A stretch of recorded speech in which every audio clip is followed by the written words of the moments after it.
Welcome to Daggers and Shadow Daddies. We're your hosts, Ryan and Adriana. Strap in and strap on.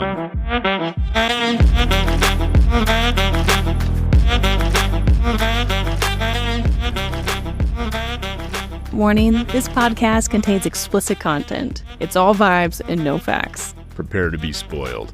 Wait, no, these are spoiler-free episodes. We might still spoil you. What do you think about Andarna's family? They're huge. They appear to be like the biggest dragons, other than the black dragons. What? Really? Mm-hmm. They're bigger than Sgaeyl. What? I didn't even catch that. Yeah, she's like, they're bigger than Sgaeyl. So they're between Tairn and Sgaeyl size. I was thinking that they were more camouflage, but on the beach, They straight up have invisibility powers. Yeah, it's like going invisible. See right through them. They're really good at camouflage. Well, you're not seeing through things. You know how invisibility works. Is invisibility even a thing? Perfect reflection. It is effectively. Like a pass-through? No. Like the ability to reflect everything around it enough and not misshape it, basically. So it doesn't appear to be something they're warping light. It's really cool. We have that now. Yeah, we've seen that on YouTube before. Yeah, I mean, normally it's something people carry around with them, but it's basically just really, really good mirrors. I was getting more at how they treated Andarna. Yeah, no, shitty. Other than one of them, who I think is maybe Andarna's daddy or cousin.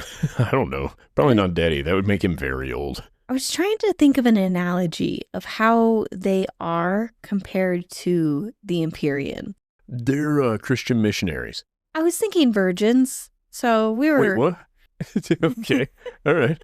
You think Christian missionaries are virgins? I guess when I was thinking that they were like virgins, they were like slut shaming Andarna. Like, what did you do to your tail? Like, we didn't transition. We haven't done that. It's like the stage that they haven't come to yet. Oh, you think that's how it works? Virgins become less judgmental when they finally get laid. So you're going with like virgins in the sense of basement dwellers. Yeah. Okay. I think so. I don't know. Like Redditor virgins. Not like religious virgins. They were so prude. Yeah, I would give you that. I'm with you 1,000%. I think we're in the same vein. And shaming her. Like, yeah. Looking at her tail, like, called her a horror. Not a whore, a horror. They call her a whore. They call her a sinner. They call her a saint, and they call her a whore. You know that song? No. Then you might know what it's like. Then you really might know what it's like to have to choose. That was kind of the moment. No clue. Oh my goodness.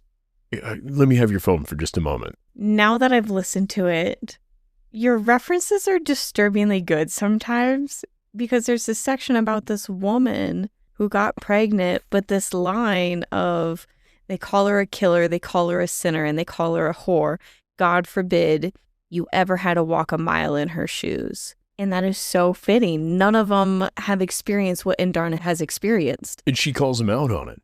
She's like, your guys' judgment is based off of a life of privilege from living in peace. Yeah. And that's what made me think of that. I wanted to make a note at the time in your phone, but I'd already done it once, and I was like, well, we better quit doing that. Thank you, Everlast. Yeah, it was giving me like prude, purity, superiority. It also made me think of Guardians of the Galaxy, those gold people. Yeah, I know what you're talking about. I don't know their name. Me either. But you're right. But they were but also not like that. For a group that is so... They would never do that to any of their young in their den, just abandon them and not take care of them. But they did it to her. And I'm gathering she was only supposed to be there for 100 years. She's called a centurion, right? And that would be 100 years? Criterion. A criteria. Oh, I fucked up. What does a criterion mean? I took it as a way, like we have a criteria and you are going to be what we compare it to. I don't know. Isn't the collection of old movies also called the Criterion Collection? Maybe? Google this. I'm pretty sure there's a collection of old movies from like the 20s and 30s called the Criterion Collection. Yes. Important classic and contemporary cinema from around the world. Yeah. Why is it called that? I think this must come from something that I don't know or understand.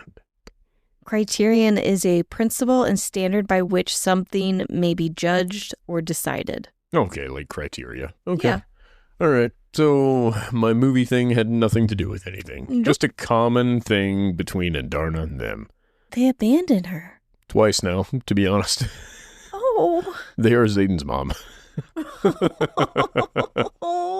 Yeah, they're terrible. But they're so fucking cool. And Tairn's the man. And I was so excited for Andarna because you could tell she was all excited. Like, you just picture her doing like the happy taps. You know, like when puppies get excited and they just do little happy taps. Yeah. And she's like all proud and being like, this is my story. Just do little happy taps here and there. And she's showing them what's up. And they're just visibly unimpressed. Like, Violet's picking up on this. She's like, oh, fuck, this is not going well. They're shaming Violet by also shaming Andarna, which is usually a sign that people don't know what the fuck they're talking about. If you have to be mean to a group of people that are not your target in order to be mean to somebody who you don't like, you're not very good at being mean. I'm sorry I'm not reacting much. I think I'm still just trying to wrap my head around the situation that just happened. Yeah, fistful of assholes. I was so unprepared for this. Even if they like show back up later, they'll be like, we learned our ways. I don't know. I don't think so. I don't know how important the one is that still wants Andarna. There are two of them left behind, and one of them is vocally like, no, I want to bring her with. She's great. He's going to be the answer to their prayers. Maybe, but at the same time, Violet did know she was a baby eventually. Yeah, Violet didn't make a single decision based off of selfishness for Andarna. No. Again, I'm not a huge, like, let's defend Violet and her stupid 20-year-old decisions. But in this, I'm going to 100% because, number one, Andarna is wiser than Violet was. She was semi-conscious in an egg for, like, half a millennia. That's something. You have Tairn, who is an adult dragon, does understand what's going on, and is still unable to prevent her from doing the dipshittery she does. What Andarna does in those moments isn't dipshittery either. She's trying to protect the things that she loves. Violet's protecting the things she loves. The idyllic mindset that you can make the correct decision every time because there is a decision that doesn't offer consequence is, like Andarna says, really a position of privilege. Absolutely. Especially they all left hidden. And the fact that they don't think anything's going to happen to them. To be fair, it may not. They could get lucky. Everybody's having trouble finding them. I've got predictions, but I don't want to get into it until we get further into this thing. Remind me later. You have a prediction on them? Yeah, but it has to wait until later because it ties in with something else that happens after this. Oh. It's okay. It's not a big important thing. Well, everything that kind of leads up to this is a little underwhelming. What? Chapter 38 starts with them showing up to the Z Isle. Yeah, the island of Xenal, basically. Yep. There's some magic there, but there's not enough for them to use their signets. They've been gone for weeks, and there are no withdrawals like I expected. I thought that the dragons would be going through withdrawals. The dragons are tired. They seem to be going through more withdrawals. Tairn, specifically, is going through withdrawals and not being able to communicate with his... Yeah, I thought it was going to be kind of similar to the venom withdrawals from magic. Yeah, I don't know, man. Their whole thing is weird. I think they may be experiencing those, but they don't want to keep hammering it into our heads. Maybe. Because Violet goes through the one moment with Tairn where he's like, yeah, it's painful and annoying. So I think we're meant to assume that that's continuing to be painful and annoying. They're a much bigger well and more practiced at how they would even draw that power. So I don't think that they experience it in the same way the venom do. I think the venom burn really hot is maybe the way to put it. You had one example of giving and taking, and I think so far that's really following in that they aren't necessarily going through withdrawals. It's just without, and it's an inconvenience, a big inconvenience, and something that they can't go on forever with. But a venom is taking, and they're losing their soul, and the only way to feel alive is to continue to take. I look at it kind of like eating. The venom eat junk food all the time. So when they get hungry, they're really hungry. They don't have enough nutrients and things built up in their body to continue to function well. The dragons are more holistic.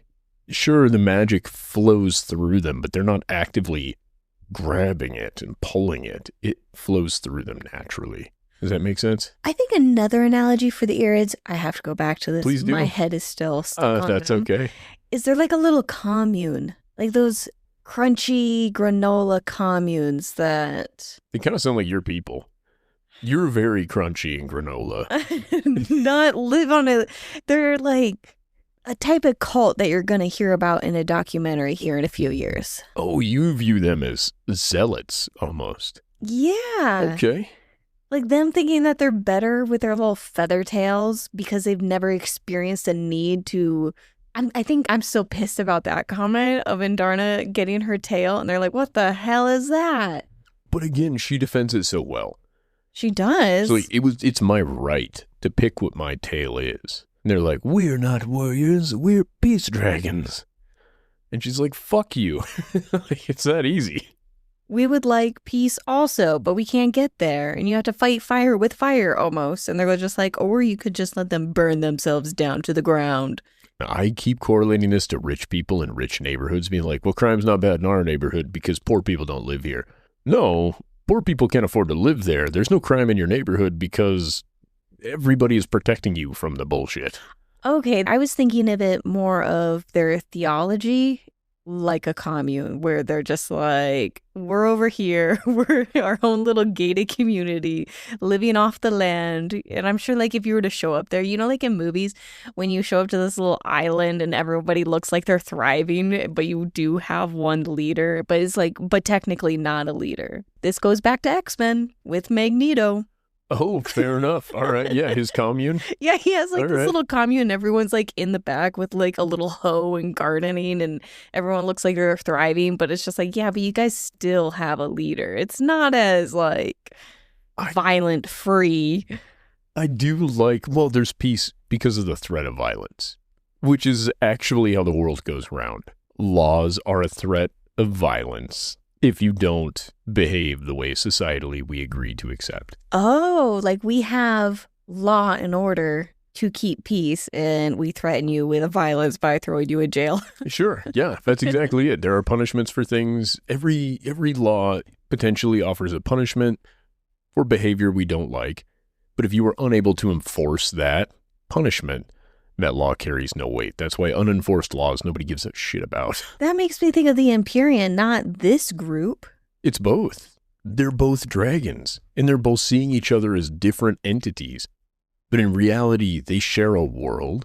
They share a desire for not having whomever they're disagreeing with to rule the place. This group clearly has laws also. This group seems like, oh my God, I've got to bring it back to Twilight. Like when you Okay. meet the vampires and they're like, we don't eat humans, we eat animals only. Yeah, and if the animals in this case were like humans, because that's what you would see as a lower life form. Some of them are like, I actually have this one as a pet. It's wonderful. And the other one's like, we don't even want to live near them. They poop in places and they make messes everywhere they go. They're loud and they fight among each other. No thanks. We're going to go over to this island where they aren't there. Yeah, I bet they're pretentious about how they use their magic too. They seem to be less pretentious in certain ways. How so? They communicate with humans freely. Yes. Yeah, which, they did. according to the dragons, are like, no, only certain humans are worthy of me talking to them. These dragons are like, it would be rude for us not to speak. We understand you. You should hear us too. It's kind of how it comes off. And it's the only way to have a real dialogue between them all is for everybody to understand everybody. And I think that's wonderful. It's like being a different type of pretentious, like a non-violent pretentious, but like... Well, the way Violet puts it, they're politely dickheads, basically. And I'm like, wow, there's a lot of truth to that too. If you're around wealthy people enough, you're like, oh, they say this thing in a nice way that isn't really a nice thing, or they say this thing that is not nice in a very nice way. There's kind of a double speak aspect to it. Yeah. All right, we can get back on track. Okay. I'm sure I'm going to be jumping back to this. No way. What? So something that happens very quickly here that I want to jump into because I was shocked. We fucking lose Trager. Yeah, we Almost do. immediately, they're all getting gifts, and they're like, well, what's Xaden pick for you? And it's game show style. Somebody was going to die. Who would you pick? Ridoc almost got fucked. I mean, there's two things that it can go either way. Somebody's like, you get a broken mirror. And Aaric gets the broken mirror, and it cuts him, and he's like, thank you. And he's off in the other thing, right? Mira gets a bottle of wine. I don't remember what Violet gets. I thought this was going to be these items would come in use at some point. Violet gets a busted compass. She gets a busted compass, so I was relating it to Pirates of the Caribbean compass, like, oh, it's going to direct her to the IRIDS because she has this compass. It seems broken, but it's not really broken.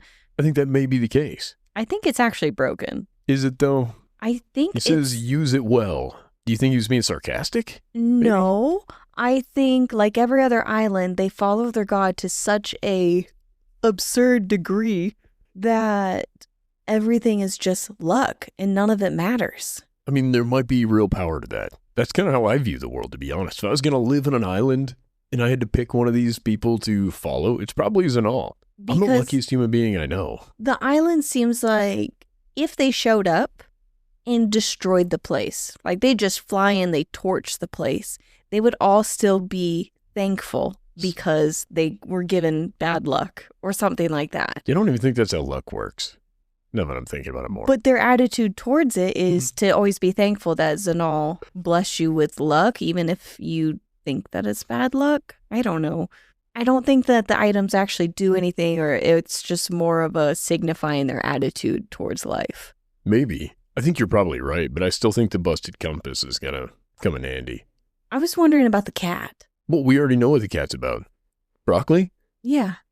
Broccoli's there because they needed something like that. They're just going to pack this cat around? I can't get over it. They did pack the cat around. I know they did. Does the cat get little flight goggles? Probably. The cat's probably going to get its own dragon. How to Train Your Kitten. They're going to start a new series. What are the little motorcycles with the little sidekick thing? A sidecar? Yeah, but for... A dragon? That's kind of what Andarna would be. So she's like a sidecar on Tairn. But nobody has saddles, so it's not like you can do a little side saddle. No, but you get a satchel with your cat in it. Oh, a little cat Bjorn. Yeah. There you go. Cats love being strapped into things. Or the little cat backpack, like the one that we have for our cat. That's what I'm thinking too.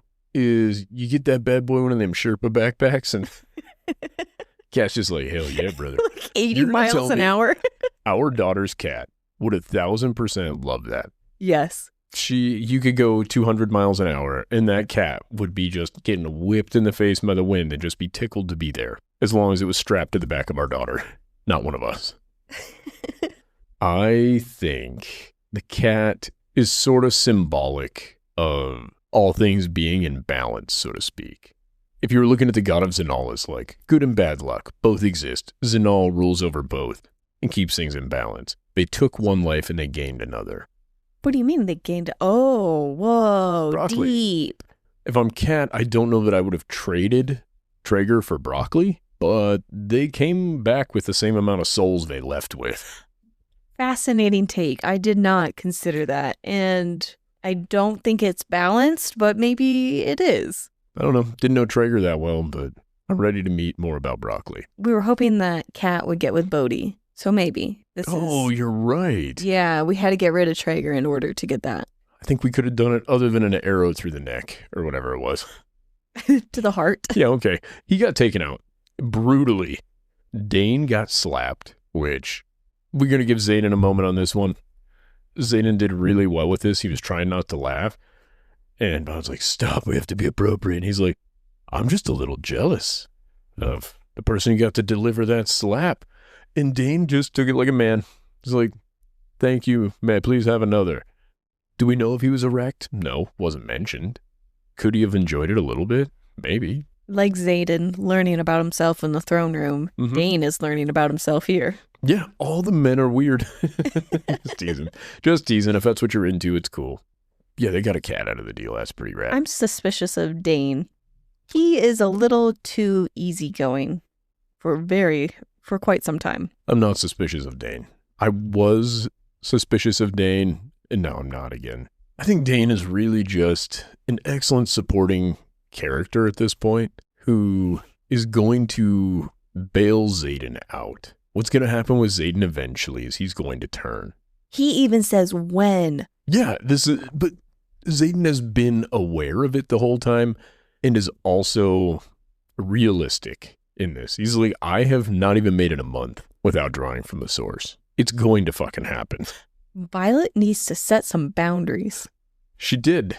No, with she the help didn't. of Ridoc, who takes my top spot as most valuable player in these chapters. Completely agree. Ridoc is number one. He's incredible.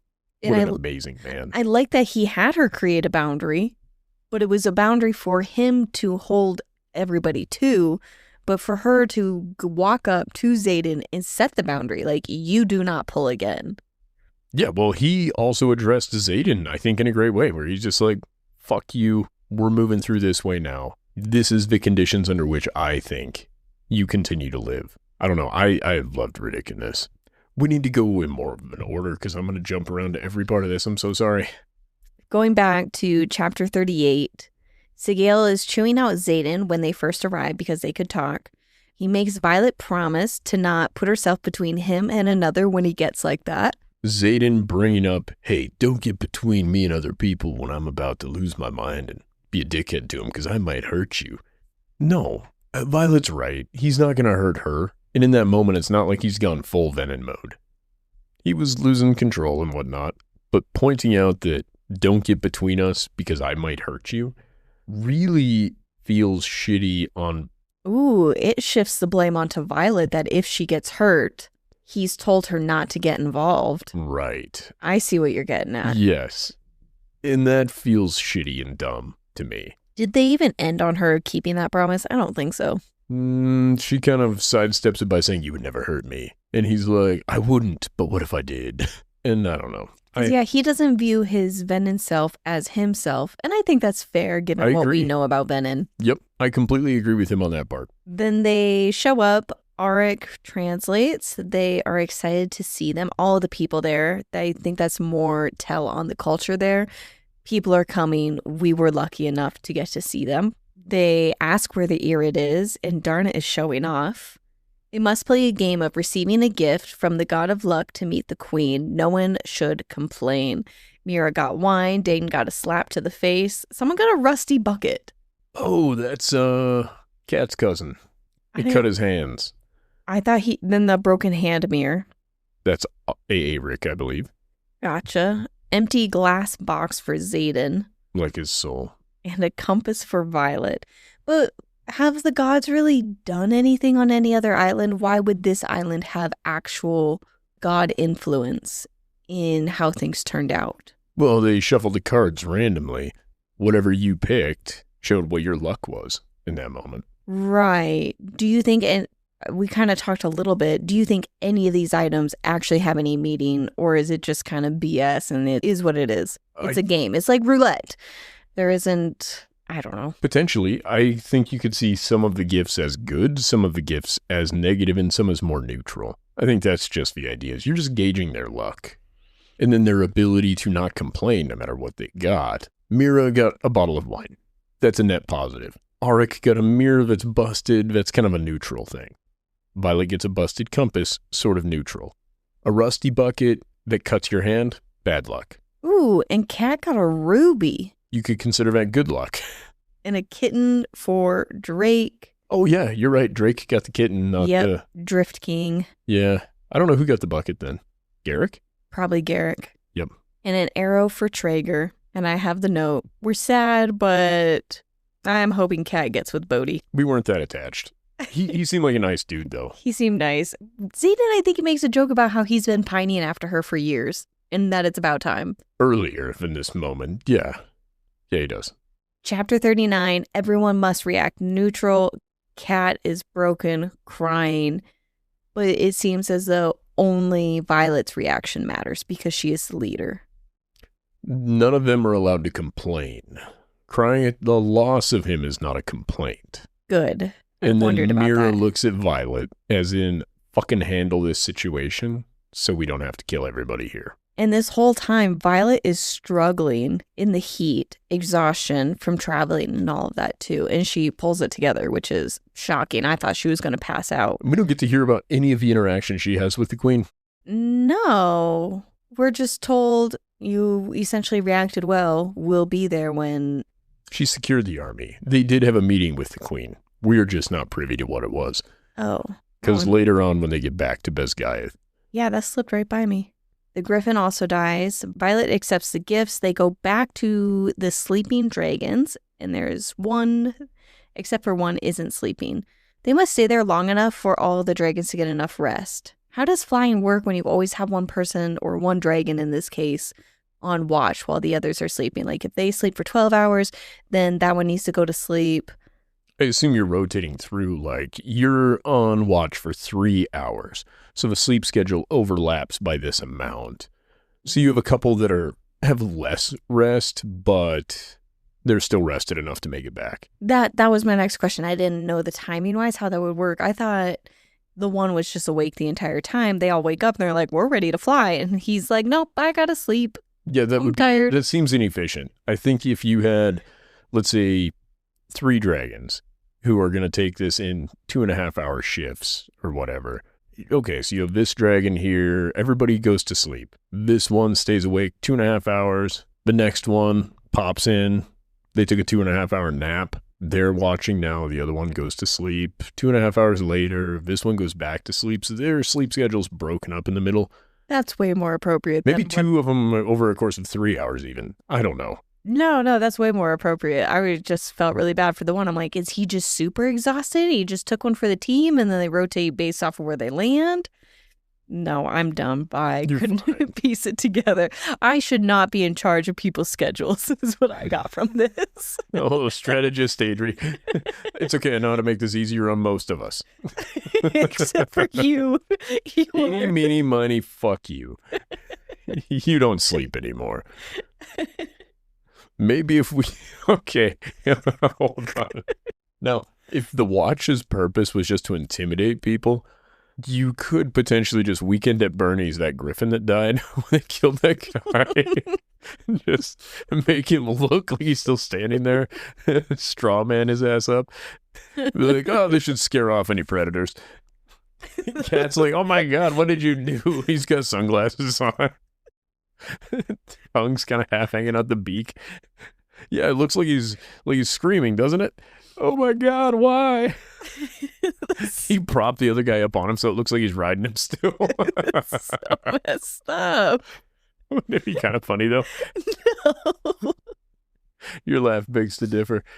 Oh man. That's so disturbing. Wouldn't it be fun? I think I would be tempted. If it was just a scarecrow thing, I think I would be like, listen, they're not getting any sleep anyway. And who do you think would have pitched that idea? And who do you think would have helped him? Oh, you assume it was a him. A little sexist of you. Well, it definitely wasn't Kat who suggested this. Seems like a Mira move to me. It definitely seems like Mira. No, okay, fine. It's probably a Ridoc move. And I love that we get to hear Ridoc and his dragon have this humor of this back and forth, and Violet's just like, you guys are weird. He's like, maybe you guys are the weird ones, taking everything so serious. Yeah, well, again, he comes up with Quest Squad, and he and his dragon are having this game of just pranking each other. The fucking itching powder between his scales. I was like, oh, dude, that's such a dick move. And then I'm like, I had a friend that we put itching powder in all of his boxers. Ryan! Oh, you know this person well. The same one that we convinced him to nair his butt. Oh, him? Yeah. The smell was terrible. Are awful. Me. It was probably mostly me. Well, I don't think that Atrum is that Riddick's dragon. Yeah. We get to hear Atrum's name more often, so I'm starting to learn the dragon names, actually. It's also in the front of the book, it turns out. I don't think Atrum got back at Riddick well enough by just drenching him. And he's just like, I only have one pair of boots. I'm just picturing him like running on the beach, and you just have this massive dragon. It's like, you can run, but you can't hide. And then just splashes him. It was cool. It seemed like they have a fun relationship. Wait, we're still getting ahead of ourselves. Just keep jumping back to that chapter. The only great chapter in all these. Oh. Chapter 39. They earned allies. Cat is handling it well. And in order to respect the Gryphon's wishes, the Gryphon needs to be burned and not on that island because she doesn't want anyone to disrupt the burial area. So they must land on this minor isle and they all split up. Kat is filled with guilt. Violet feels guilty. Xaden points out Andarna chose Violet for this mission, and no matter what, a general chose her. And then at the end of that conversation, Violet thinks that Tairn chose poorly. Well, Xaden brings up a valid point. Violet's like, I'm not a leader. Blah, blah, blah, blah, blah. He's like, no, you fucking are. Rank only matters to us. This just makes us feel good. On the battlefield, the toughest, biggest, meanest dragon is the one who's actually in charge. And that dude said you were good enough. So you're going to be in charge, whether you like it or not. Get fucking used to it. I think we talked about this before.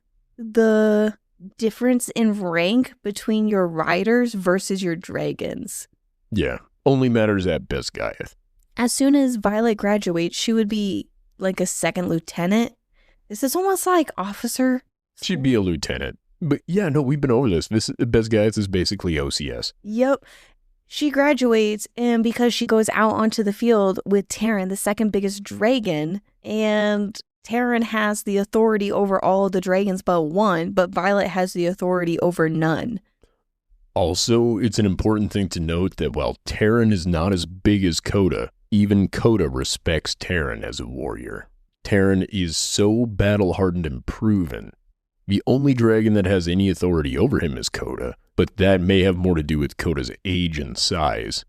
When it comes to valor and honor, nobody's more than Tairn. And it seems to really just be Coda with the den decisions, like how to handle Andarna. He's the head of the Empyrean, as far as we're concerned.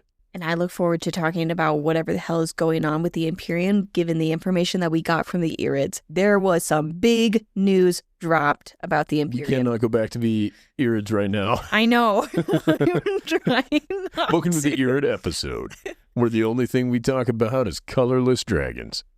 Chapter 39 ends with Xaden saying there is no cure when she says she will find one. I think Xaden is losing a lot of hope for himself. I don't think Xaden ever had hope for himself. Xaden has been prepping her the entire time to be like, you need to kill me when it comes.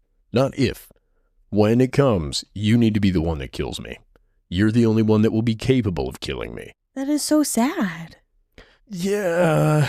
Do you think there is a quote-unquote cure for being venom? As in currently that they're aware of? Absolutely not. Nobody's aware of it. Do you think by the end of the book it's going to be a, wow, here's the cure? I think by the end of the book there will be a moment where either, not even the end of this book, it'll be the end of the next book maybe, where you are converted as opposed to cured. Converted? I don't want to fuck this up because it's going to take us right back to the IRIDS where I have this moment.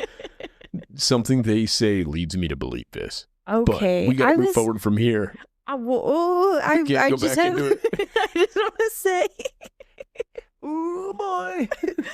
Here we are. We're back in the IRIDS, boy. I wondered if it's like addiction and he needs to choose. I'll give you addiction. Oh my God, fine. You got me off the topic. Back to chapter 40 now. Tairn is carrying the Gryphon, and they have a lot of worries about the map being drawn incorrectly. And you have the note, ocean is almost black, only moonlight illuminates. Stand by me. The song Stand By Me. She's like the ocean. I've never seen it this dark. It's so blue it's almost black. It's like the moonlight is the only thing that illuminates anything around us. And it just made me think of a song, Stand By Me. Is this the Stand By Me song? When the night has come and the land is dark, and the moon is the only light we'll see. That's my favorite song. Yeah. The Benny King version, or there's, I guess, 1,000 different versions of that song. I know the Weezer version very well. I couldn't tell the difference between...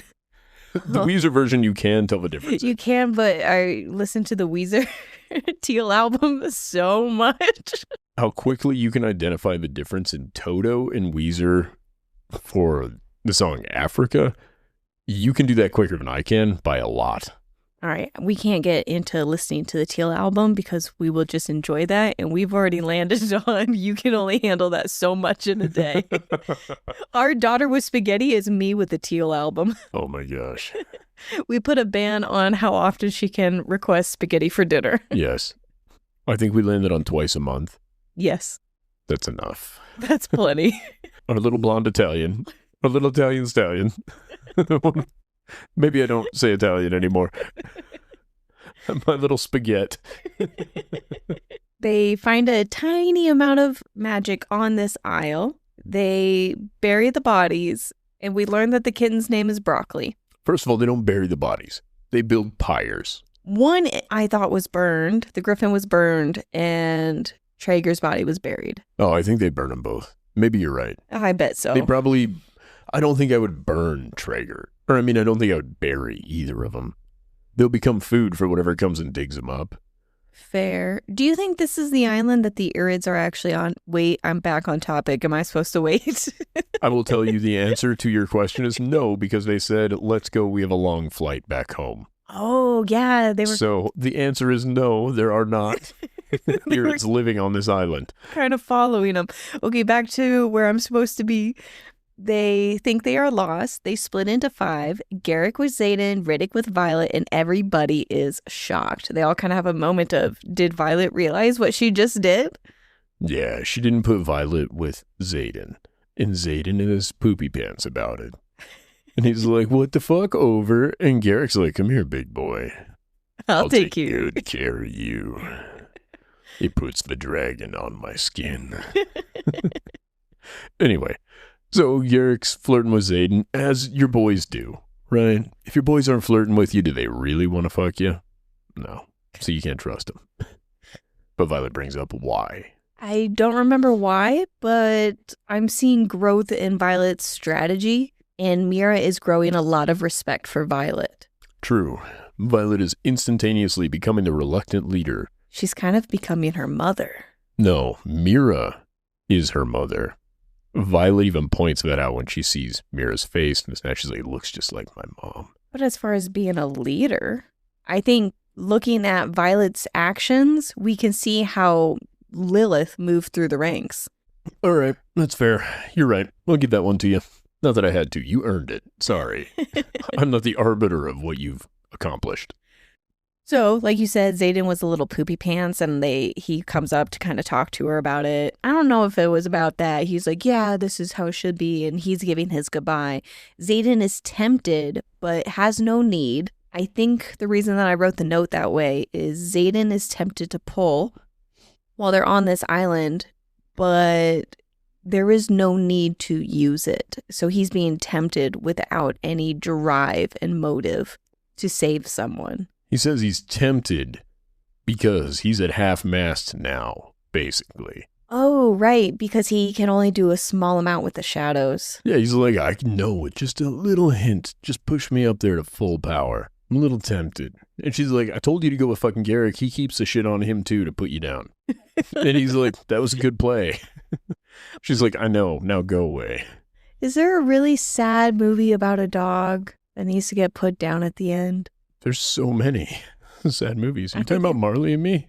Oh, that one. Oh, that one is sad. I refused to ever watch that movie all the way to the end because I heard how it ends and I saw the first part and then I was like, I'm not going to be able to handle this. I need to not watch this. Maybe it's not putting a dog down, but like a dog just dies at the end. I think of Old Yeller. Yeah. None of these are happy. Why are we doing this? Oh. I don't want to talk about dead dogs. No reason. Definitely wasn't making any connections. Xaden being Old Yeller? Yeah, we got to put him down. I would sooner watch them shoot Xaden in the face than ever watch Old Yeller again.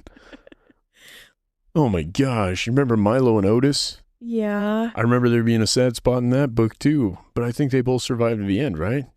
You want to know what's even sadder about Milo and Otis? They were abused. I'm pretty sure that was before movie animal rights laws were in place and that a lot of cats died. You took my guess as saying, yes, please tell me the sad thing. I want to make it very clear to you. Don't ever just tell me the sad thing thinking it's what I want to know. Don't look this up. What are you doing, you monster? Don't do this. Actually, Milo and Otis, they weren't even actors. They just went around filming two friends. A little kitty and a puppy. I was wrong. No animals died in The Adventures of Milo and Otis. But there is a movie somewhere out there where a bunch of cats were launched. I don't remember which movie. I know what it was. It's when they go over the waterfall. Okay, it's so sad, but it's funnier when it's cats. No. Funnier than if it were puppies.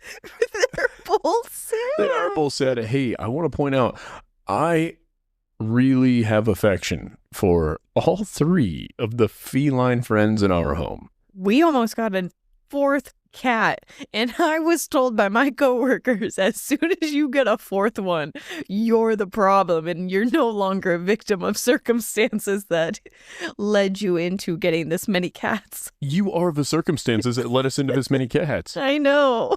I am horribly allergic. And you said, I think our daughter would survive it. Let's get 2. And I'm like, but I'm allergic. And you said, you can take pills. You'll survive just fine. And then you invited them to live in our bedroom, the one safe place I had. And then our daughter found one outside and said, isn't it adorable?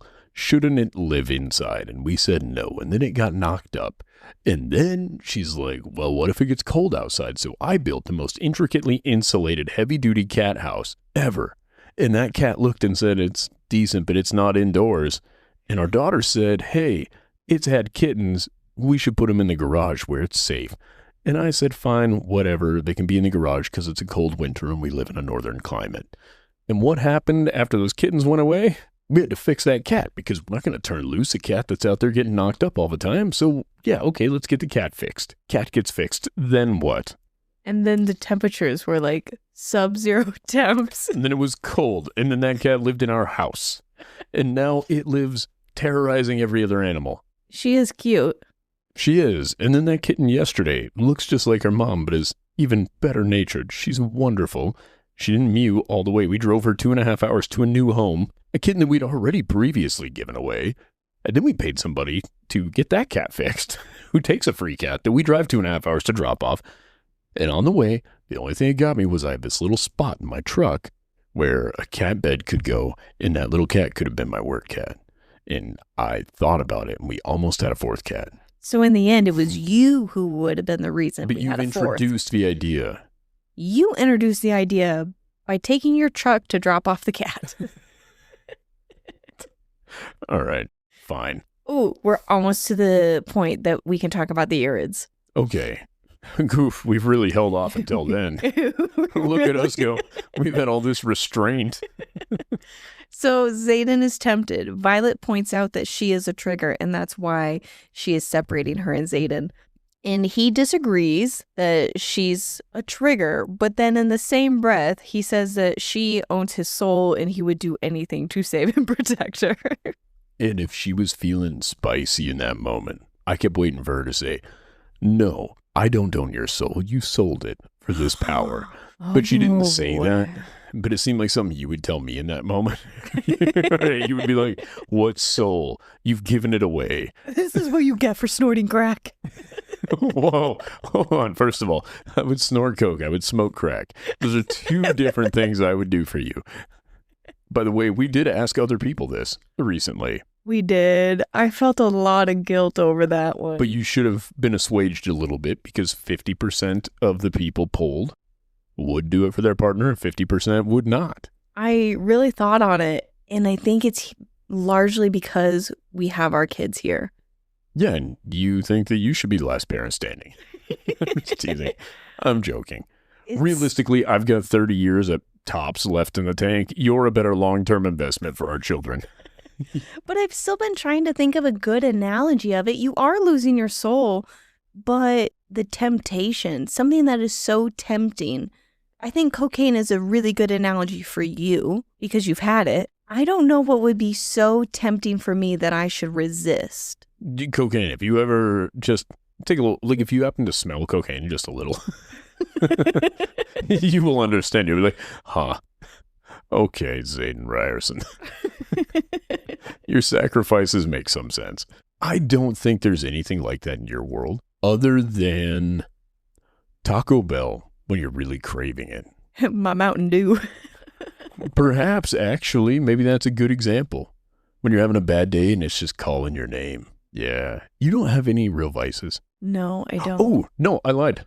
TikTok or social media, I would say. If you would go, let's say, 2 full days without looking at social media at all, anything social media, no Reddit, no TikTok, no Facebook, no whatever the other things are. Just no get rid of my Fable. phone. No, this is the difference. It needs to be available to you at any given moment. That's what makes it so tempting for him. He doesn't have to go out of his way to draw that power. He's going out of his way to not do it. That is a good analogy, I think, for me. It has to be some type of temptation. Yeah, a deep temptation. It's this. For me, it's cocaine. I keep a little bit on me all the time just to say no to.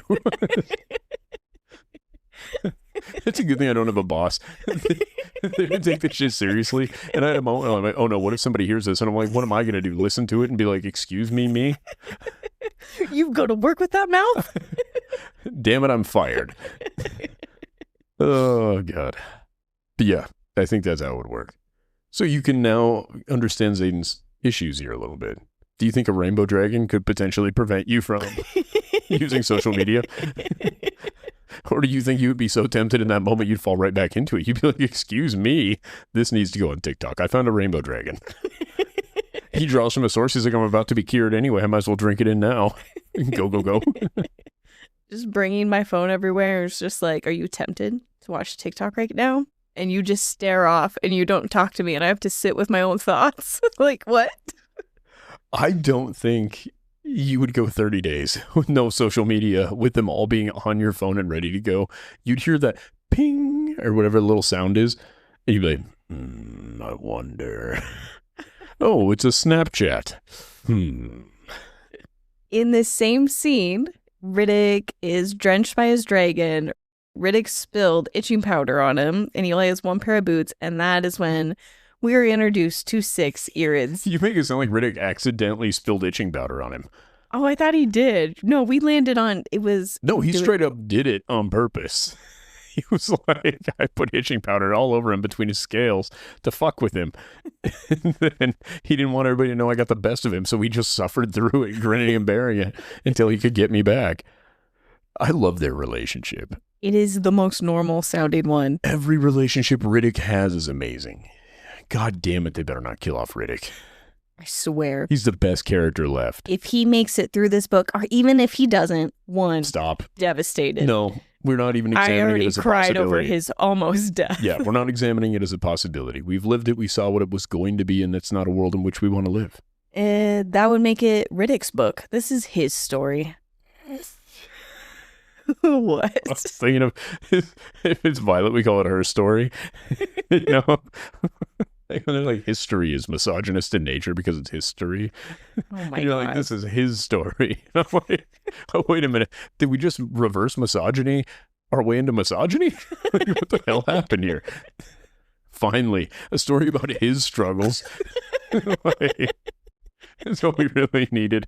Was a story about how the buff man, against all odds, lives a good life and is treated well and fairly. You're such an ass. I just think it's funny. That's like why people even love this series so much, as we should, because of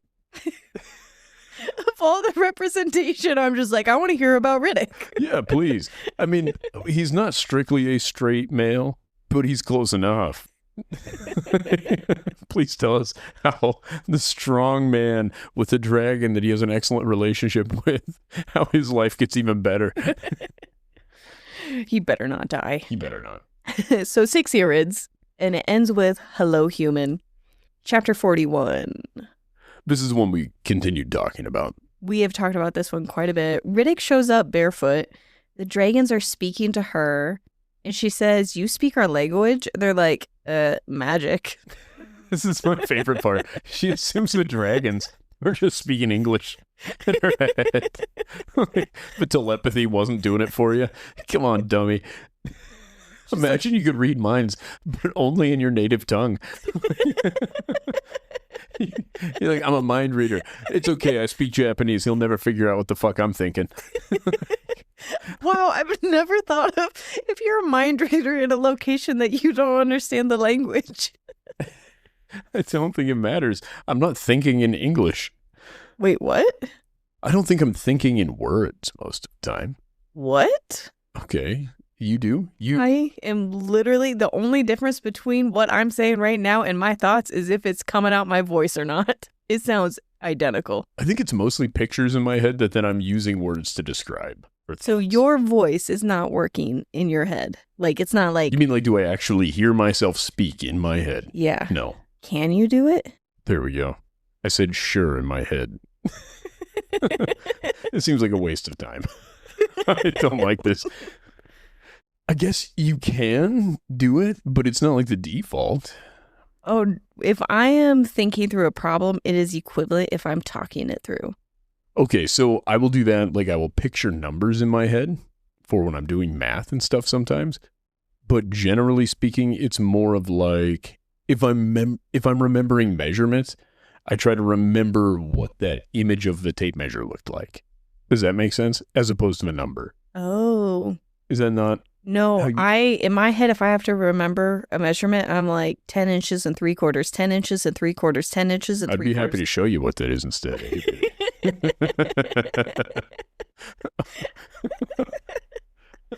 That's a joke. No, I can't show you that. Well, I keep repeating it in my head because I don't... You say 10 inches and 3/4? Literally. As opposed to 10 and 3/4 inches? No, that's okay. I'm just wondering. So you're saying it in your head, you're repeating it. To remember it, if I'm walking from the place I measured to the saw, yeah, I'm just repeating it. Phone numbers. Do you imagine yourself dialing it? And then that's No, I picture it being written down. Oh my. Or typed out. I think I'm remembering things inefficiently is what I'm getting from this. Because you seem to have a standardized method for everything, and I'm thinking back to like your license plates. You're going to have to beep this part out. Do you know your license plate number? No. I can picture your license plate, and it's... Beep. But I believe that's accurate. Do you want to go check it? No, I'll just trust you on that. I would have to repeat it from looking at our car all the way till I sit back down to know if it was the same to have this conversation. You don't visualize. No, but it sounds like you would have a really good idea of what Xaden's intention reading is. If you're picturing those pictures, it's almost like you're just putting out on display. Sounds like you have a better idea of what his intention reading is because it seems so specific that they're talking and those are their intentions. I think yours might be more accurate. On the topic of intentions, what is Violet's second signet? Okay. I had a little joke earlier for this, but I told it to you already. I don't remember it. The dragon's like, and you, to Andarna, like, you gave her something even more dangerous. And the thing that she gave Violet was hope. Oh my God. Also, she's intrinsic.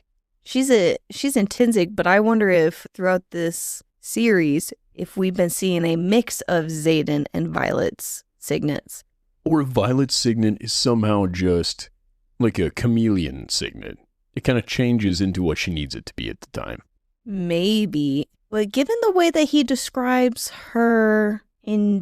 describes his intrinsic signet, I wonder if all the times that we thought it was his signet, if it was actually her signet working. Potentially. Maybe it's will. Maybe her second signet is just willing things to be the way they are. No. Seems to cover a lot of bases, and it doesn't seem based in anything we've read. But it would be fun. Back to this. Ridoc is shocked that he can hear them. Violet's probably like, oh, I've heard many dragons speak. Turns out. They whistle, and they share that Andarna is the criterion. And I find that so messed up. To just abandon the little baby Andarna. Yeah, as a test. She's like a test strip they left after being peed on, like a pregnancy test, and they come back and check it later, and they're like, nope, Lan's still pregnant with bullshit. We're out. What does this mean with why Andarna chose Violet? She's like, I waited for you. I always thought that was Andarna's purpose. Violet's going to be the peace bringer. Her dragon's purpose, her den's purpose is peace. Violet's out here uniting everything. Isn't there a superhero called Peacemaker? That's not very peacemakery. He's an anti-hero of the DC universe. Yeah. Right, he has a TV show. Yeah, it was really funny. John Cena played him in the TV show, and it was really funny. So you think she chose Violet to be the peace bringer? I made that up. We don't have to run with that term. Peacemaker. Okay. Sure, maybe we should stay with Peacebringer. I'm just trying to tease it together. Where did Andarna get this purpose? I think it's her inherent purpose in being an Irid, is they crave peace. She was left there. The whole reason she was left there was as a barometer for how humanity would handle the protection of the wards. Do they finally unite and quit battling each other? And I think that's what Violet's going to bring to the table. She's going to demand that at the table. Demand She has peace. been to all of these other kingdoms. She's the only one that's interacted with everybody, and she's made every deal. I wish I could make deals like that. I suck at making deals. What do you mean? I can't make deals with people. You make deals with me all the time. You're easy. I think you come out ahead of most of them. I just show you a tit and you're just like, as you wish. My liege. Indubitably. Sometimes I don't even get to see the tit. It's the promise that it will be there later. I'm like, I don't know, can I see a boob? And you're like, you can try. And I'm like, I will take it. You drive a hard bargain. Touche, salesman. Go do whatever it is you told me to do. Like a dummy. I never actually say it. It's more of the implication. The dentist system is what gets you where you want to be. I mean, like this morning, I'm waking up. I'm like, I am really hungry and I need some coffee. And you go and you get it and you make it for me. I'm like, oh, wow. And you're just like, there's a chance she's going to take a shower here soon. Yeah.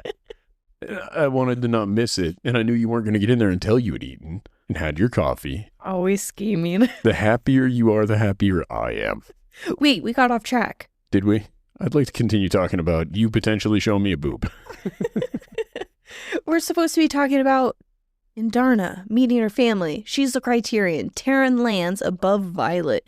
So badass. I was not under the impression they were as big as Tairn. They're not quite. She does not say they're as big as Tairn. She says they're bigger than Sgaeyl. And Sgaeyl is the second biggest dragon because they reference the group's ability to fly places. And somebody... Sgaeyl is the biggest. Yeah, Tairn and Sgaeyl could make that flight, but nobody else could. Maybe Atrum. Not Atrum. There's another dragon. Starts with an M. There's no chance I'll remember that. You don't need to. Let me look in the source material. Where's the list of dragons and people? At the beginning. It's in the beginning? Yeah. That's what I thought, but I didn't see it there. Oh, there we are. Molvik. Aaric's dragon. I didn't think he was big. He's the other one that may make it there. Gotcha. So they're bigger than Sgaeyl, not as big as Tairn. They came to speak with Andarna, and they're shocked by her tail, and they're all feathertails. And this is where I was kind of getting that purity culture, was because they're still feathertails and they're pretentious about it. Because I think the denial by the IRIDS that there is no need for violence is absurd. I would agree. When you are constantly attacked. I would agree. And they see it as, well, those are humans who are pulling from the source, and as humans, they're going after their land. Sounds like a big ol' not our problem. But it's not their den that is in danger right now. Because I think that if their den is in danger, that's when all of a sudden their pretty little feathertails are going to turn. Okay. All right. Yeah. I agree with you. I think they're going to be roped into battle. Maybe their den isn't as in a great place as they're trying to make it sound, and they are at a higher risk than they acknowledge. Well, because none of them have any weapons. No, but also they were just kind of like, maybe the venom will die off by pulling all the magic from all the land. Do the IRIDS not even use magic? No, they do. That's why they are finding them as they're closer to magic, I believe. That's how they're going to find the Irid den, is they're going to follow it to where magic becomes heavy again. That's my guess. They're going to find the Irid den. You do think they're going to find the den? Yeah, 1,000%. Because they're going to need to. Something's going to happen. Big bad shit's going to happen in Navarre. Tairn and company of dragons, along with their riders, are going to go to find the Irid den. They'd be like, motherfuckers, you guys can come help us fight, or the venom followed us. So they're going to be here, or you can come with us. I was trying to go about the Irid's logic and how to deal with the problem doesn't make sense to me. It sounds illogical. It's too pacifist to work. It's utopian in its idea, right? It's like they think there's a fire over there and it'll eventually just burn everything and just die out because there's nothing left to burn. Despite the fact that you also have really dry grass over by you and it's eventually going to make its way to you. Yeah, I agree. Like I said, that's where I think it's utopian. And there are people in real life that think this same way. If the Irids are part of the solution, then things are going to get really, really bad on the continent before the Irids get involved. Things are about to get really, really bad on the continent, period. And Violet's going to have to reach out to T. I want to discuss that too. You think so? That is what... I know, it's the next. See, I was jumping ahead, and here you are all the way to the very end. Tell me more about your theories on the Irids. I don't have any theories about them. I think that they're just buttholes. I think a couple of them are decent. I'm not going to generalize a whole group. Okay? Is it that they're decent or they care about their own kind and they want to show Andarna their home, but they are not going to be welcoming to Tairn and Violet showing up? I think that may be the case, but I also think she moved. I can't remember the one's name. He's named like 3 times in this. And I think that he was semi-moved by Andarna when she said, your opinion is one born of the privilege of peace that you live in. And I think maybe he took that to heart and was like, yeah, I think she's right. We should do something about this to afford other people the ability to feel this way. And they only need one other dragon to set up the next ward. Yeah, but that doesn't solve much. I mean, what happens? It does a lot. It does some, but it seems like a Band-Aid. I agree. Yeah, 1,000%. But what is the solution you think they're driving toward right now? There are only 2 things that they really need. A cure for venom and a way to fire that ward stone. Right. So if you can't cure venom, you can convince one to help fire the ward stone. And they did say there's no cure for venom. Yeah, they don't believe there is a cure. They believe that you didn't trade your soul, you killed it. It's like a sacrifice for that power. How do you think T is immortal? T isn't a soul, doesn't have a soul. Magic keeps her body alive, and there's no call to the great beyond for her. Oh, so all venom are immortal? I think in the same way that lobsters are immortal. Yeah. You've brought this up before. What do you mean lobsters are immortal? We've looked this up before. Lobsters are genetically immortal. Their cells replicate perfectly. They don't age. What happens is they grow and eventually disease or the growth is what kills them. First Google search says lobsters are not immortal. They're not, but they are in the sense of the way their cells replicate. They don't die of old age. That's what I'm saying. It's disease, and then also sometimes they just get too large. Oh, I've heard of this enzyme. It's also something that they're looking into for Alzheimer's, I believe. They've also managed to replicate this in mice and cause them to de-age. Fascinating. Yeah, but that's the same way that I believe venom are immortal. I don't believe venom die of natural causes.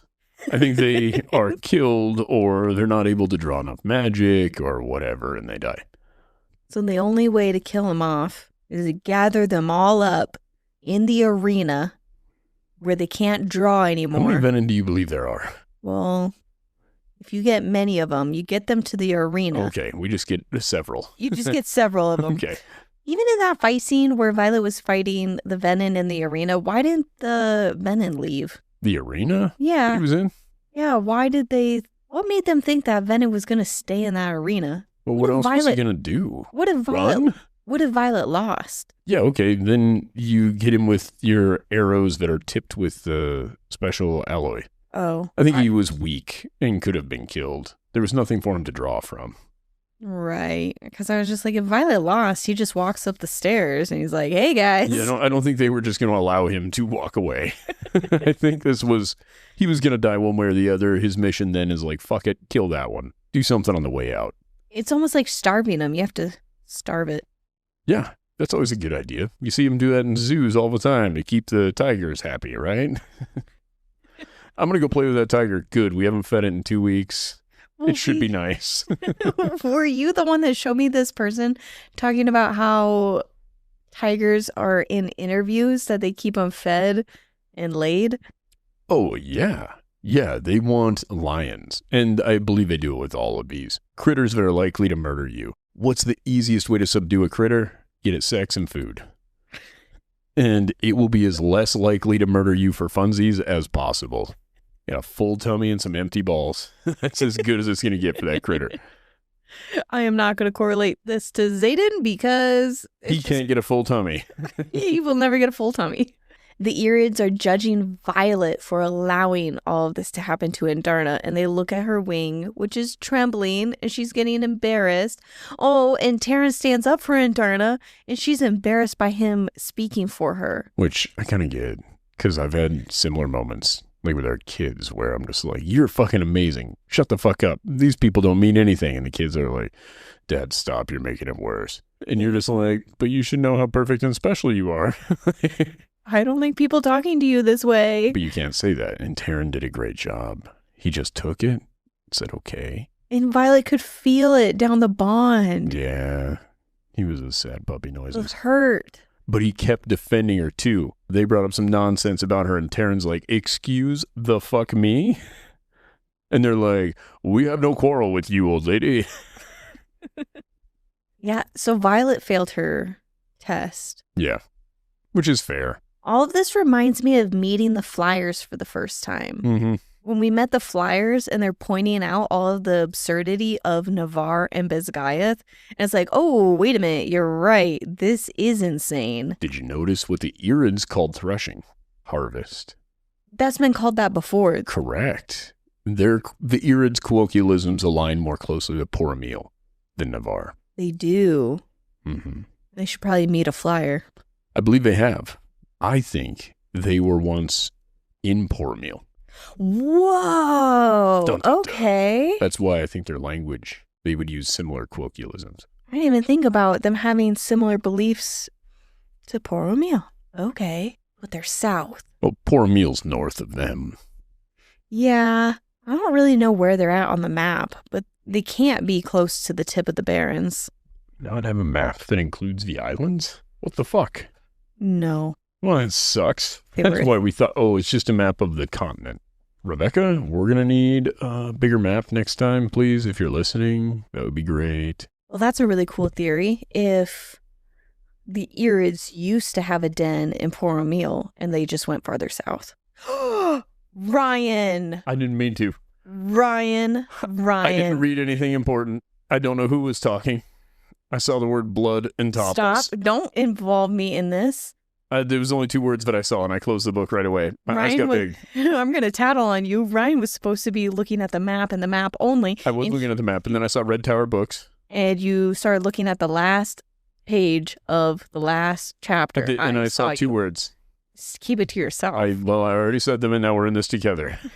Get out It says of here. blood and topples. That's it. That's all I'm saying. Stop. Those are the words I saw. Beep.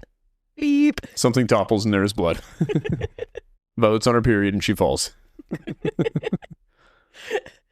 Goodness. Oh my god, I'm terrified right now. And I'm so tempted to read the rest of it. Feel like Xaden right now. The source is right there. I just want to read the rest of the book. I haven't made it 30 minutes. Adri's going to cure me by stabbing my eyeballs. So chapter 41 ends with saying Violet failed their test for using her and making her a weapon. There were still 2 dragons that were kind of interested in hearing her story. And they said that the dragons gifted the humans their signets. Without seeing them use their signets, they knew what Ridic's signet was and Violet's signet.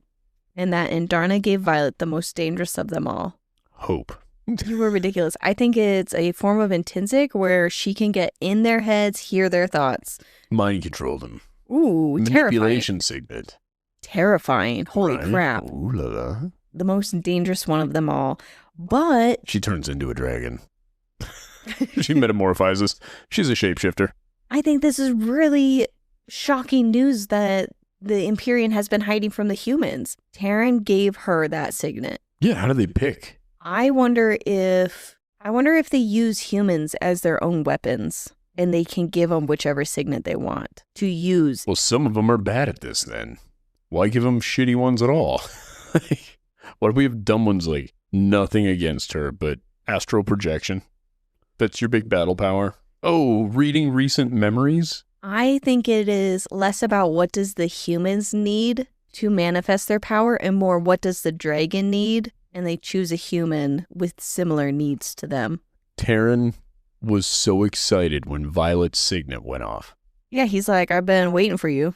He said, lightning wielder. Yeah, he was super giddy about the fact that she was a lightning wielder. He did not seem as though like, yeah, that's lightning, you're welcome. It came off very much like he's like, holy fuck, you got lightning. Yeah, he did. So I think when they said your dragons bestowed these gifts onto you, I think it's less specific. Because Ridoc says that's not how it works, but it wouldn't be surprising to me to find out that the Empyrean was keeping it a secret. And I think that's what we're led to believe, and I think that is totally possible. But I would be really disappointed if that's the case.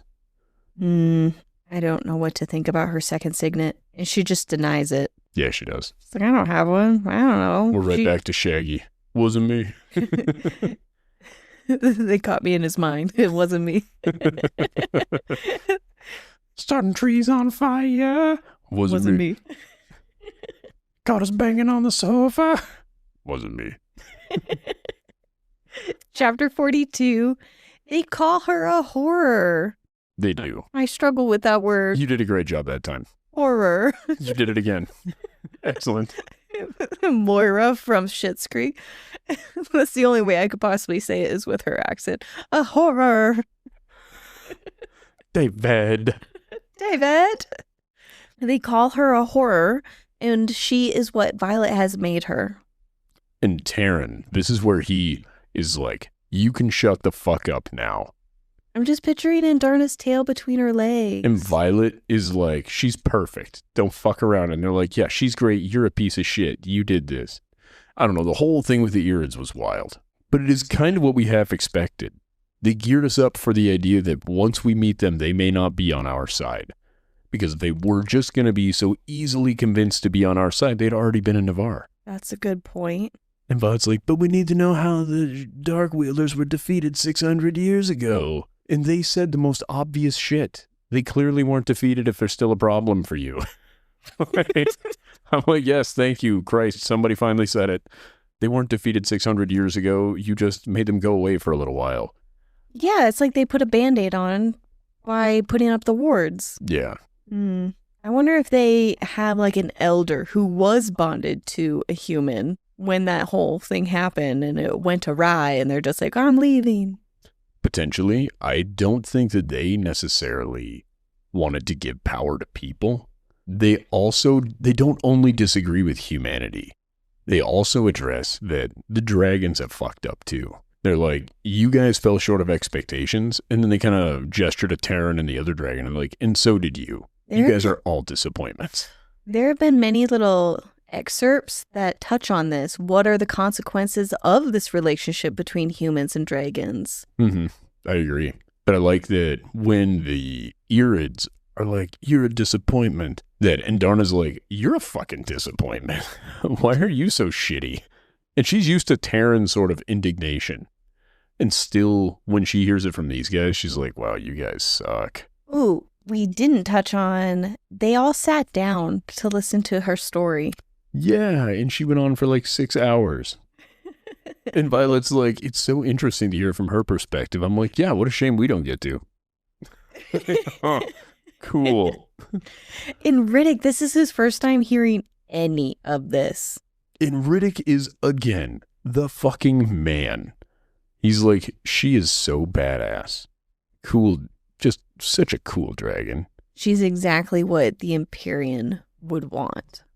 She is more than that. I'm surprised he didn't bring up the time stopping signet. Yeah.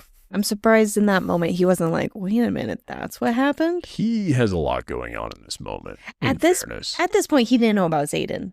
No, but this is the first time he's heard other dragons talk. They're just now meeting dragons that were a myth just, 6 months ago. There's a lot happening. That's true. Everything they've been through, they're literally waiting. Do you remember why they stayed behind? What do you mean, no? They were waiting for the pyres to quit burning. Yes, that's why right. They stayed there. So he's burning a teammate and a Gryphon, waiting for those fires to go out, trying to keep his mind off it, playing with his dragon. No pun intended. I didn't even catch that. And then these big-ass, invisible-ass dragons show up. High-pitched noise makes your ears want to bleed. Now they're talking to you, and then you ask a question. They're offended. They might still murder you. Your dragons are on their way. Tairn's pretty tense. The whole situation is wild. Okay, it's fair that he's just like, wow, this is a lot to take in. Yeah, there's probably a lot going on in that story besides the time-stopping power. And I feel like the other dragons addressed it too. They're like, hold on, you let her use your baby gifts? And she's like, yes, she needed it to save her life, and then I lost them.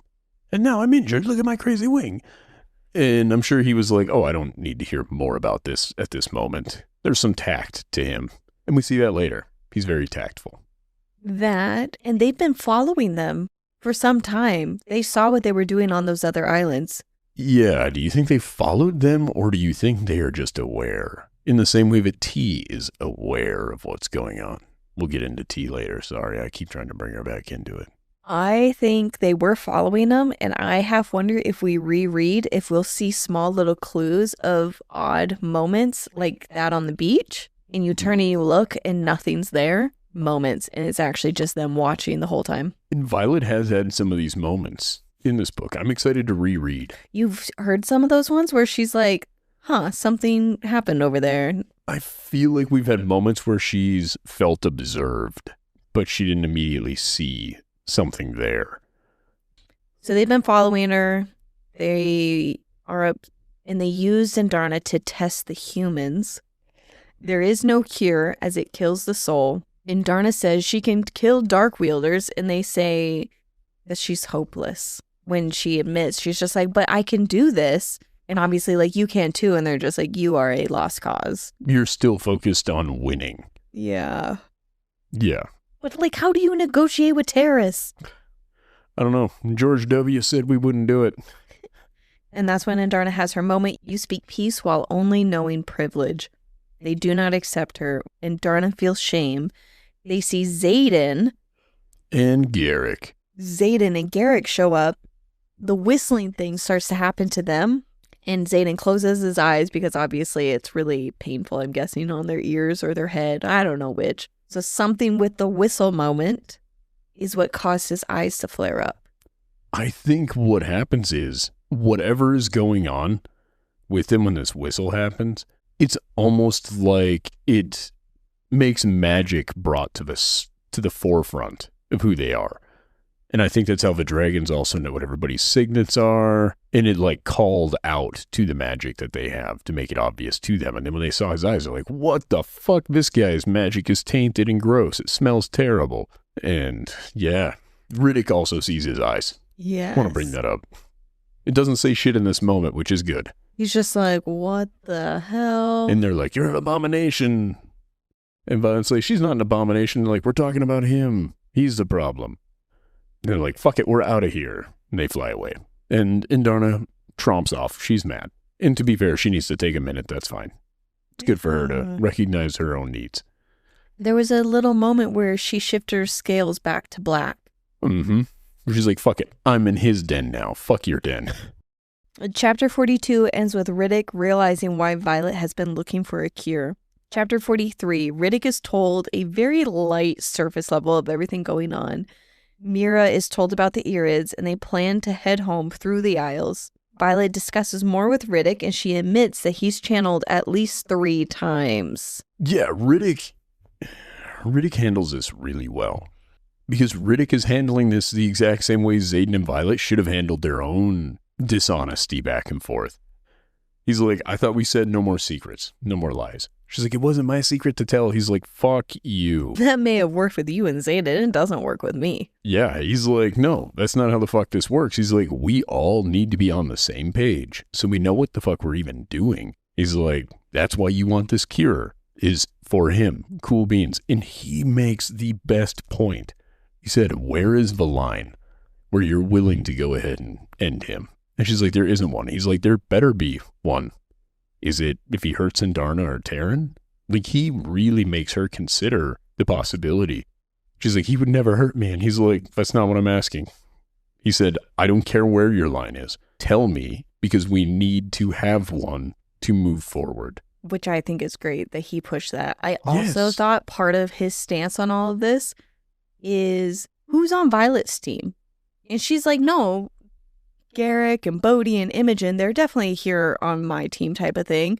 He's like, no, I think this is a little mix of two scenarios of where they're talking, but overall, she's trying to defend that they are looking out for me. And he's like, they look out for Xaden. Yeah, he says, who all knows? And she's like, basically me and then the Xaden Riorson crew. And we talked about this one other time, that it's almost like being welcomed into your significant other's family.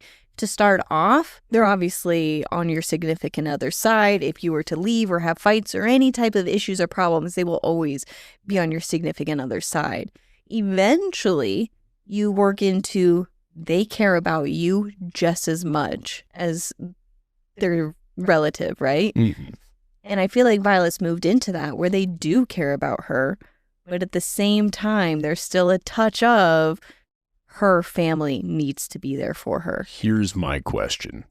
Does this vindicate what I said about it not being life or death if these people were told that he was intrinsic? Where you said it's life and death, and I said if she went back to the rebellion college and told the other rebellion people that Xaden was intrinsic, if they even believed her, they wouldn't have had him killed. I think this proves the point that it was never life or death. You're right. I also see being Venom as much worse as being intrinsic. Yes, that's what I'm saying. Everybody else thinks they should die immediately. Everybody thinks if you're a Venom, that's it, you're irredeemable, you're done. The same as the intrinsic thing. It is at least equal to the likelihood that they would murder you if you were a Venom.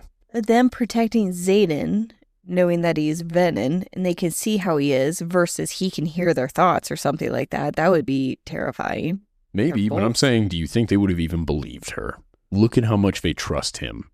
They trust him enough to be Venom. You are right. It is not a life or death type of thing. Vindicated. If she was to go back and tell his friends or family or whatever the hell you want to call it. If she were to have went back and told the rebellion, oh my God, he's intrinsic, they would have gone nowhere. They either would not have believed her or they'd have been like, yeah, but that's our boy.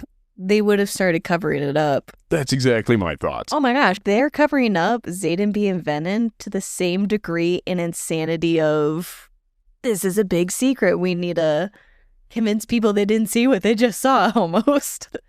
Just like Navarre did with their being Venom.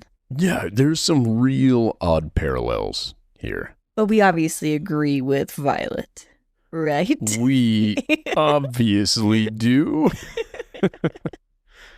Yeah, I think it's a good thing. But they're trying to find a way to cure him because through her desire and need to cure him, we will find a cure for the other Venom. How cool would it be if there was actually a Ridoc POV chapter? I'm 1,000% on board. I think there should be a Ridoc POV book. Oh. Give me a secondary, even if it's like one of those half volumes, where it's just Ridoc's point of view from, let's say, just after Iron Flame through the end of his series. I would want a Ridoc one. I want an Imogen POV too. Imogen one would be awesome.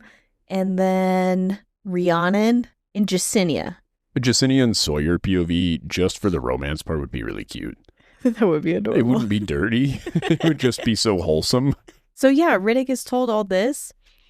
He gives Violet a reality check. There are no accounts of initiates walking away. I love that he points out, I've been reading these same books as you. I'm aware that what you're saying doesn't exist. And they just confirmed it. And he brings up, he's like, just because I'm friendly and funny doesn't mean I'm a fucking idiot. Yeah. Like, finally, there you go. Demand the respect. Know your worth. strong white guy. Yeah, it's so funny that he gets to be somebody that we have to cheer for in this.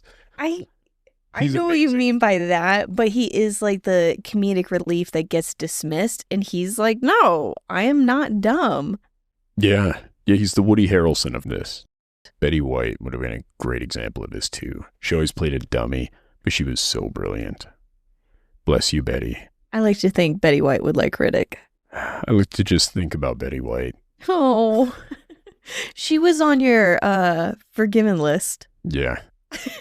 Personality alone. I'd have gone down there and she'd have showed me what 100 years of experience was. I'd have been a new man. Not even the young version. Nope. No, I want Betty White days before she kicked it. I want peak Betty. Start calling you Betty Bop, you know what I'm saying? So he makes her draw a line, and he will fully support her and look out for her. And we soon learn that he tells Xaden she needs to tell people, and especially people that care about her and her first. He stands up to Xaden in a way that no other character has, other than Liam in an excerpt chapter. Do you remember what Violet's line is that she gives him? She changes it, so I'm not sure which one it is. She says, if he were to hurt a rider or people without a reason.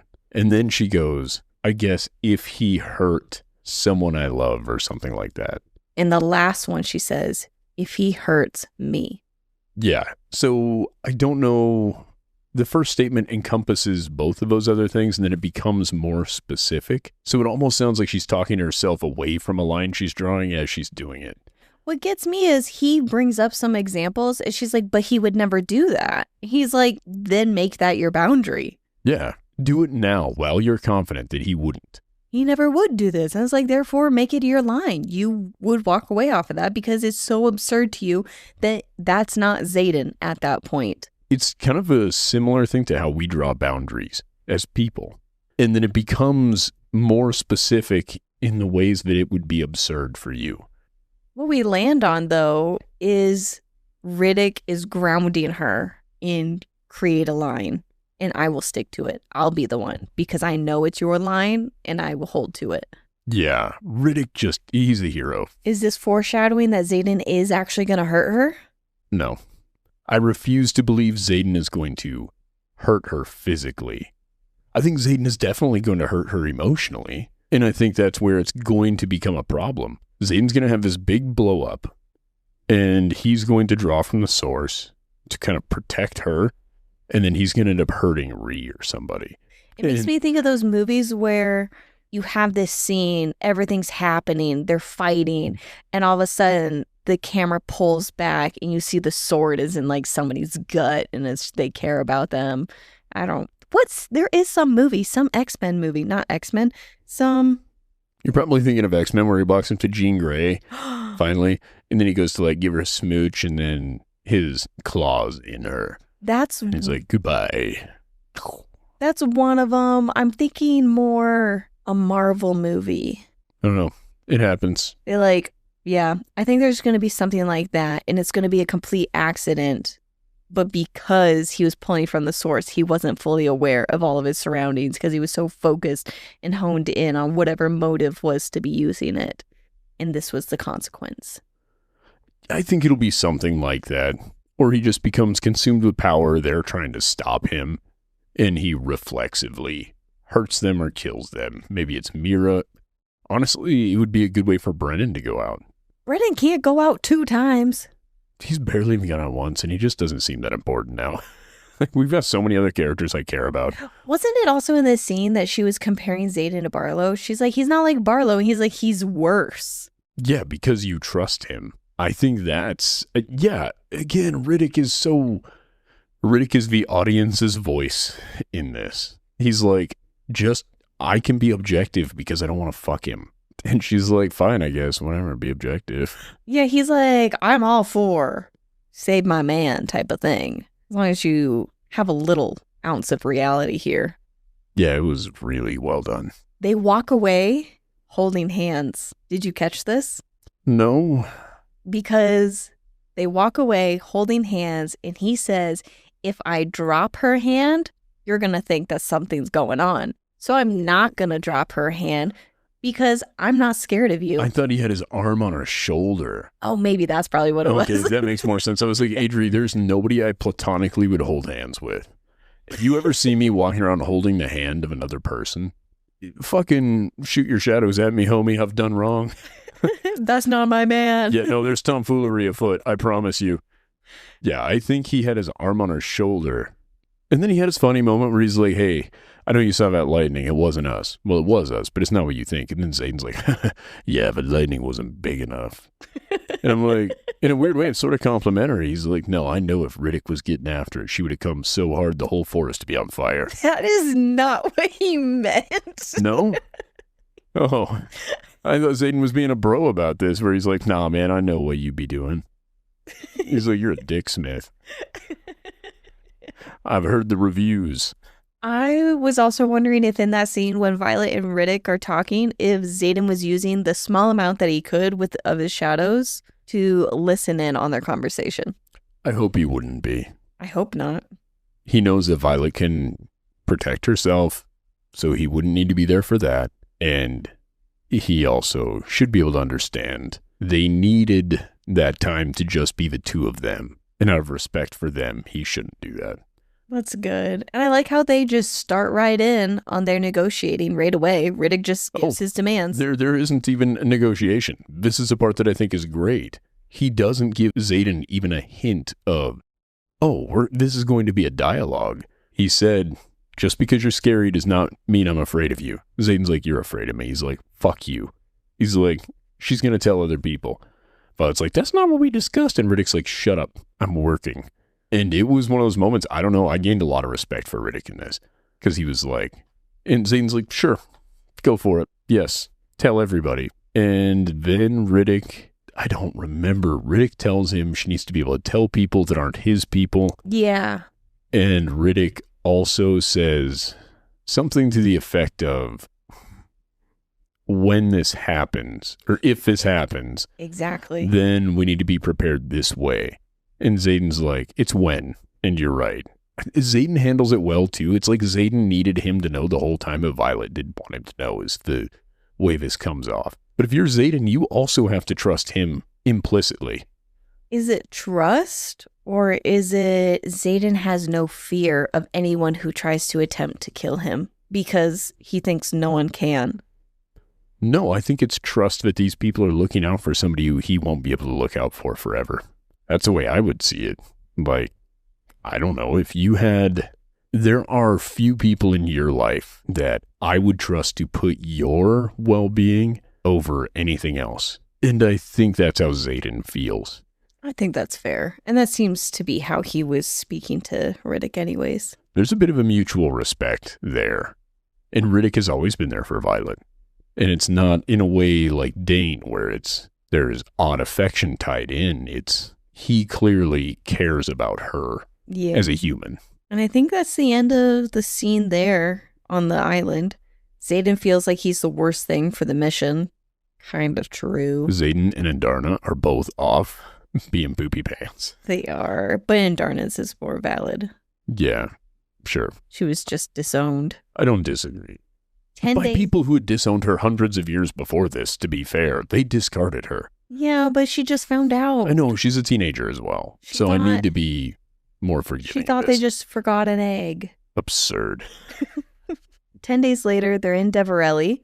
They have been gone for 3 weeks, and they get a big welcome in Sgaeyl. She opens a letter from T. Oh, Atos delivers a letter from T. Opened letter, even. Mm-hmm. There's so much news. The queen is dead, I might add. Takaris is now the king of Poromiel. Oh, yeah. Because they were worried that it was Takaris that died. It wasn't. It was Queen Mariah. At first, she was worried it was Serena. And Atos' reaction of, oh, that's your sister, isn't it? Don't act like you don't fucking know. She was the second in line for Poromiel. You know her fucking name if you know Kat's name. Calm down. And that's bad news. Ridoc comes up, and when he's sharing what happened, he's like, they're so badass. This is what they did. This is what they did. And Ree's like, what did you do? And he's like, not much. Just put out some fires and stabbed a cook. It was so fucking funny to me. I'm just like, God damn it, he still got it. This guy's great. And they failed their mission. They're sad. Atos is like, this came for you, Violet. Hands her the open letter. T's like, hey, saw you fly over. Your riot's looking a little fucking haggard. Maybe you guys should take a rest. Just so you're aware. I don't know why you're out there looking for shit that isn't going to help. I'm here for you, baby. Doesn't she even say, like, I have what you want? Yeah. She's like, I can give you what you're looking for. Just come talk to me. And Violet will be so tempted to do that. She was willing to risk court-martial, which she will get now. What if the cure isn't, I guess, what I've been thinking it would be, like this magical drink or whatever, that it's a soul for a soul. You give your soul up in order to... A trade. Yeah, kind of like the ward stone. I don't think the ward stone was a trade, soul for soul. It required an assload of magic. If it could have been divided among more people, they didn't each give a part of their soul. It just took so much fucking magic that her mom literally only had enough to do that and not enough to continue living. Fair, but I was thinking the whole balance thing that Xaden's given up a part of his soul. The only way to cure him of his venomous is to take from another soul. Do you think they could use the first prince? What? The first prince? Oh. Just like, hey, this guy kind of sucks. Can I have his soul? I'll sell it to you for a little bit of nothing. Give me back part of mine. Nope. I don't think his soul is actually gone because he keeps reiterating that Violet is his soul. Oh. I don't know what to do with that information, but it sounds like good information. I don't think you can give something that isn't yours, is going to be the argument. Oh. Dun, dun, dun. But that doesn't explain the temptation. What do you mean? So what's he giving up then? His control? He's really not. Yeah, he's still losing control because he's still a hopeless drug addict, but he's not really losing his soul. I don't know, man. Me either. It's all theories for me, too. I'm just thinking that that's going to be the clever wordplay that happens in the end. They can't have his soul. I had it all along. And Violet will be like, ta-da, and she'll flash him a nipple, and he's like, I'm home. Also, the way that Ridoc described what Violet did was really funny. What did he say? He said she poisoned all of them, she beat a queen up, and then she played some games with some other people. And they're like, oh, so good trip? And she's like, well, we have an army. But no, complete failure otherwise. I was going to say, I think Kat is the one that breaks the news about Traeger. Mm-hmm. And everybody's sad about him, actually. So he did endear himself in a short period of time to a lot of people. He must have been wonderful. I was going to say, he didn't really endear himself to me other than... He seemed pleasant. Yeah, he seemed quite sweet to Kat. Yeah, what a bummer. What a bummer. Bodhi's turn. I love you. I love you. You're my bestie. You're my bestie. It was a great time. We had fun. Now get out and go live your life. No, wait. No. Thank you all for listening. We appreciate and love you all. Please follow us here, TikTok or Instagram at Yarros.Podcast. And then go live your life. Bye. Bye. Get out. We're done. This was Daggers and Shadow Daddies. Now it's my time. Toodaloo. It was fun for us. I hope it was fun for you. But that's all we've got. Goodbye. Come back in a few days. We love you.